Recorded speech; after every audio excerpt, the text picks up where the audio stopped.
Welcome everybody. This is the World Business Forum and Andrew Winston, sustainable business expert, is joining us for a talk. Good morning and thank you so much for being with us. Good morning, glad to be here. So first of all, what will it touch on at the stage of the World Business Forum? I'm excited to be here for the World Business Forum. I've done a couple of these before. My job, I think, today is to talk about this really big change in the way business works and what's expected of companies today, that they manage their environmental and social issues aggressively, and it's part of their business and part of their strategy and how they profit and how they thrive. That this is now core to how business works. And in this particular moment, when specifically in Europe, we're witnessing a major energy crunch, major energy crisis, so do you think that businesses are actually paying attention on that kind of topics? Yeah, I think they have to, first of all, but it's also because it's clearly better for business. So as things like clean energy have gotten cheaper and cheaper, it's just better business and better for the country to invest. And you're seeing the investment in these technologies continue to rise. They rose very quickly during the pandemic. So even when there's other things drawing our attention, we're still focused on this, much more than I frankly would have expected. I think it's more than I've seen in past recessions or past problems where these things kind of take a side seat. Now it's much more core. But clearly, as we go into this winter, the energy crisis is going to be a very big deal.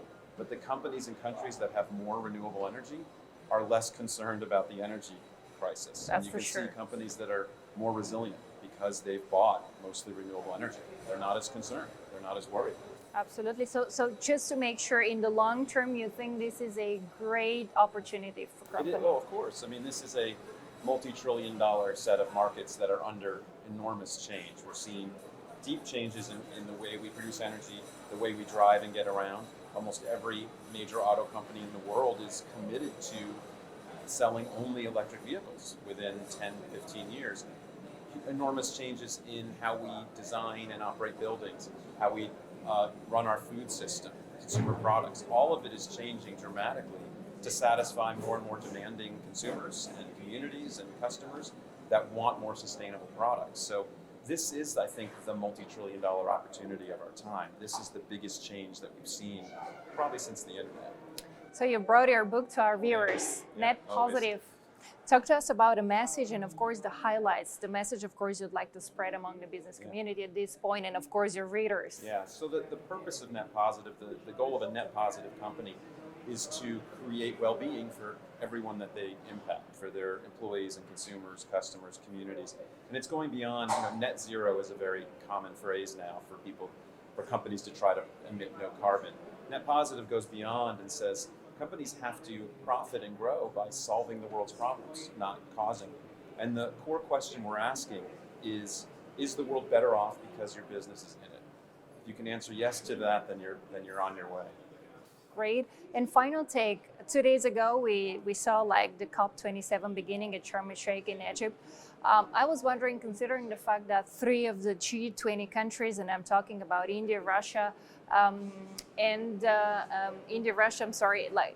got just distracted for a second. China. And China are not participating, and they're also the major polluters. So what do you think is going to be the outcome of this meeting, which is certainly extremely important topic, but at the same time, the world is going back to carbon, but not because they want to do it, because they have to do it, specifically here in Europe.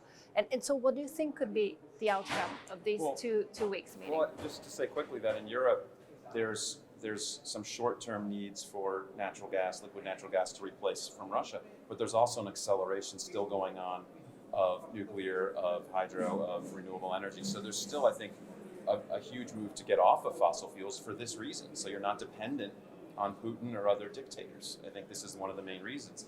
Now the COP meeting, it is annual, right? So it builds over the years. It's not great when all the world leaders are not there, but India, China, and others, they've set their big goals, to be carbon free by 2050, 2060, 2070. It depends on the country. In a way, then, as long as they're continuing down that path, it may not matter if they're at this meeting. But these meetings every year are about accelerating our progress. And what's disappointing about them not being there is you like to see the goals actually get more aggressive and countries and companies setting 2030 goals, 2035 goals. So if they're not there, they're not going to push the agenda. But as long as they're continuing down the goals they've already set, I think we can keep moving.